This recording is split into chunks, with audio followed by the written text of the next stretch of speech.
वैसे तो देखो मम्मा, इसमें सरस्वती का होना, जगदम्बा का, यूँ देखा जाए तो मम्मा के बारे में बोलना बहुत मुश्किल है, क्योंकि इतना विस्तार है।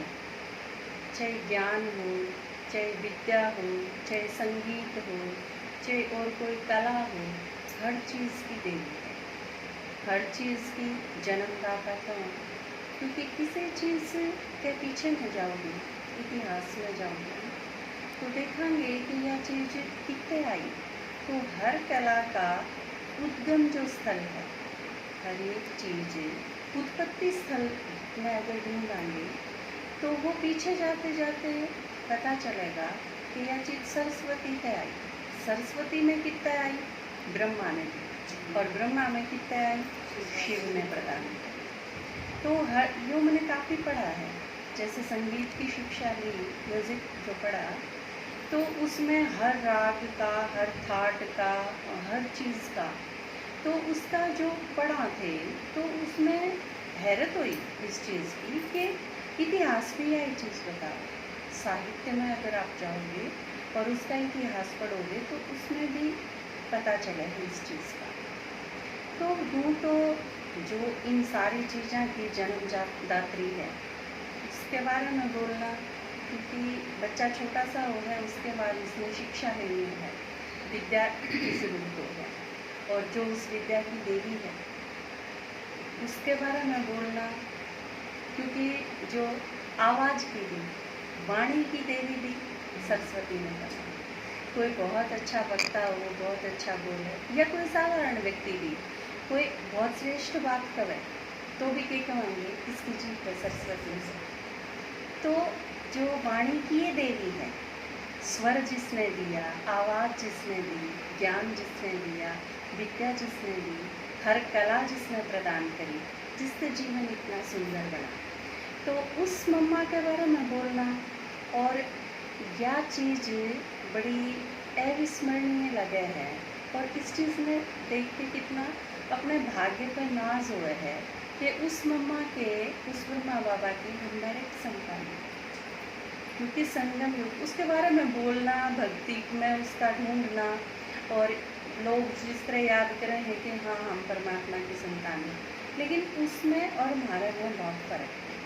क्योंकि वो लोग भी वैसे तो परमात्मा की संतान है सारे दिन, लेकिन जो ब्राह्मण है, संगम युगी जो ब्राह्मण है, हम जो है वो डायरेक्ट संतान है।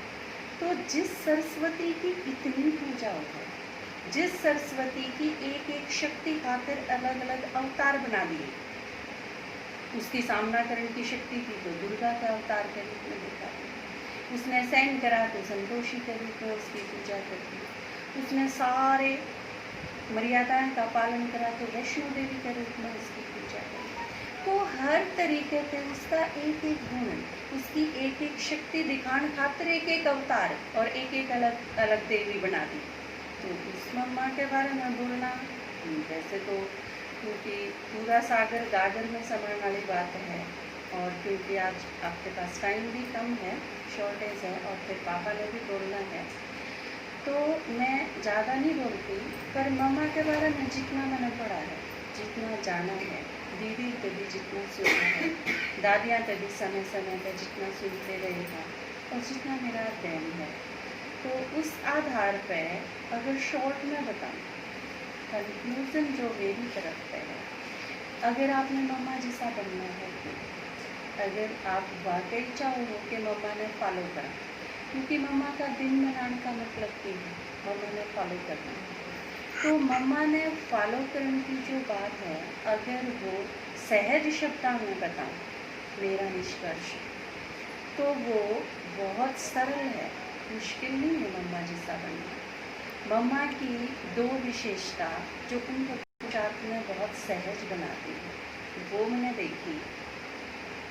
अपने पे जो बड़े थे, जैसे ब्रह्मा बाबा, शिव बाबा के, हाँ जी, जो कह दिया हाँ, और ये ज़्यादा मुश्किल नहीं है।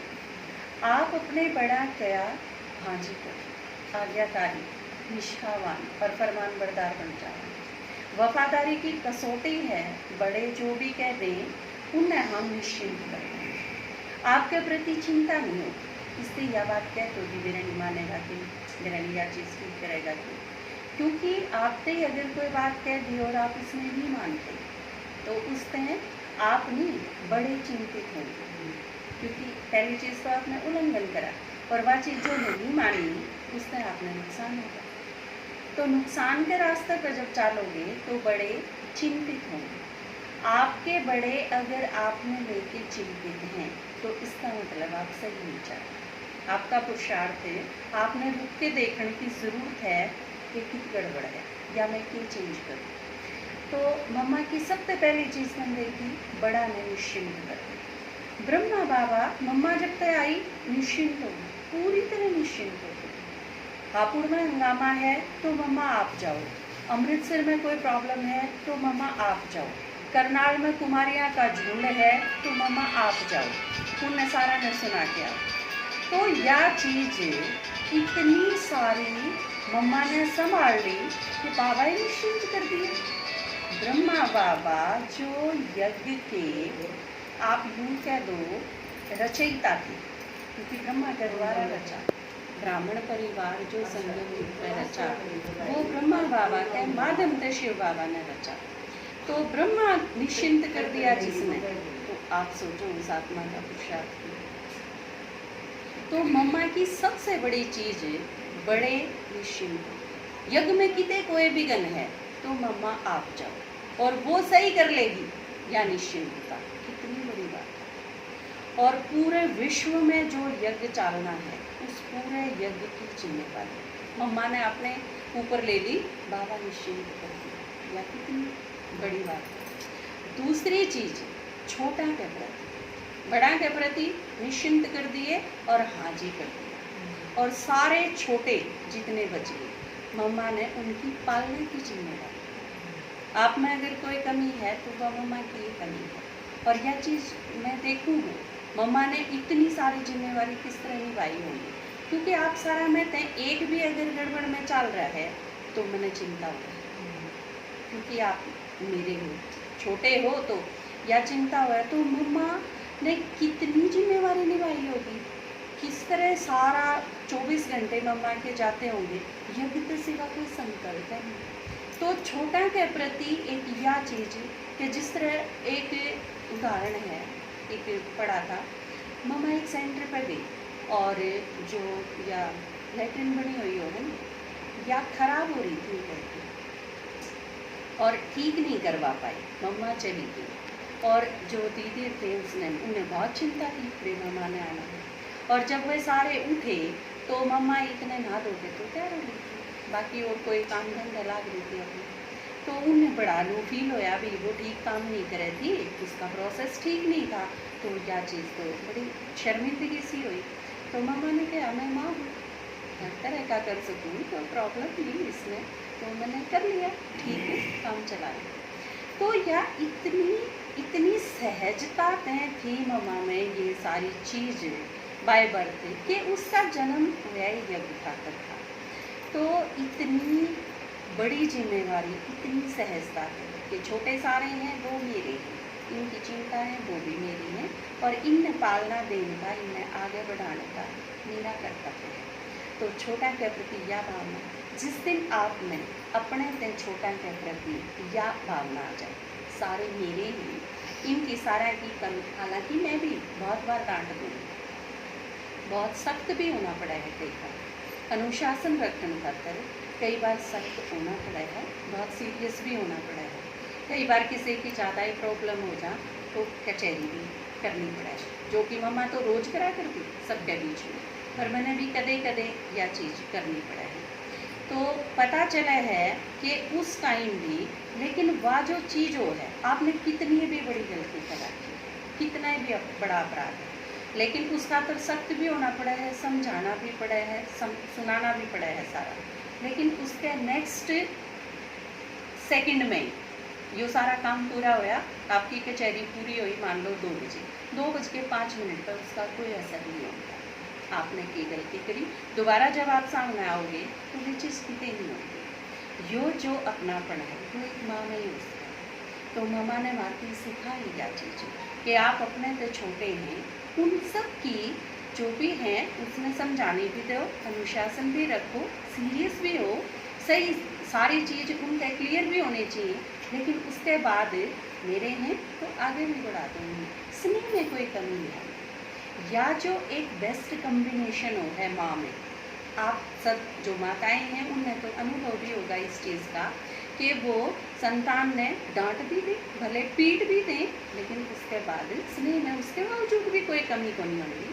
तो मम्मा ने तय अगर आपने सीखनी है, मम्मा फॉलो करनी है, बड़ा के प्रति हाँ जी, छोटा के प्रति अपनापन और उन तय बिल्कुल सही समझाने के साथ साथ स्नेह भी पूरा, ये दोनों चीज़ अगर होंगी तो मम्मा ने आप सहज रीति फॉलो कर पाओगे। ज़्यादा मुश्किल चीज़ नहीं है, बस सरलता से ये चीज़ करते जाएंगे तो शायद अपना आप बहुत अच्छा हो जाएगा। तो मैं 2 लाइन सुनाऊँ आपने, अपने बाबा ने जो लिखा था मम्मा के ऊपर गीत इसके, मांगा वो पद्म गुणा कर, मांगा वो पद्म गुणा कर, उपहार दिया माँ, रिटर्न हो सकता ना वो उपकार किया माँ, वो उपकार किया माँ। हे माँ जगदम्बे, माँ जगदम्बे, हे माँ जगदम्बे,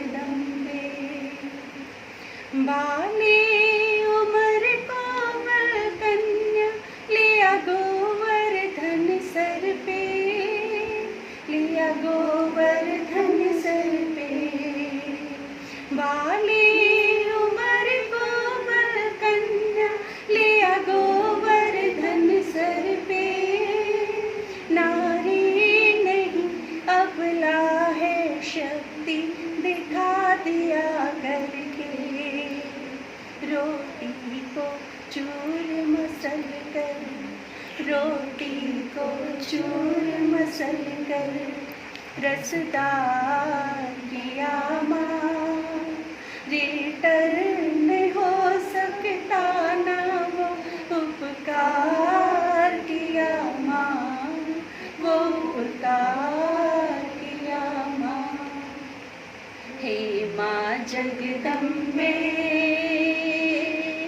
माँ जगदम्बे, मांगा वो पद्म गुणा कर, मांगा वो पद्म गुणा कर, उपहार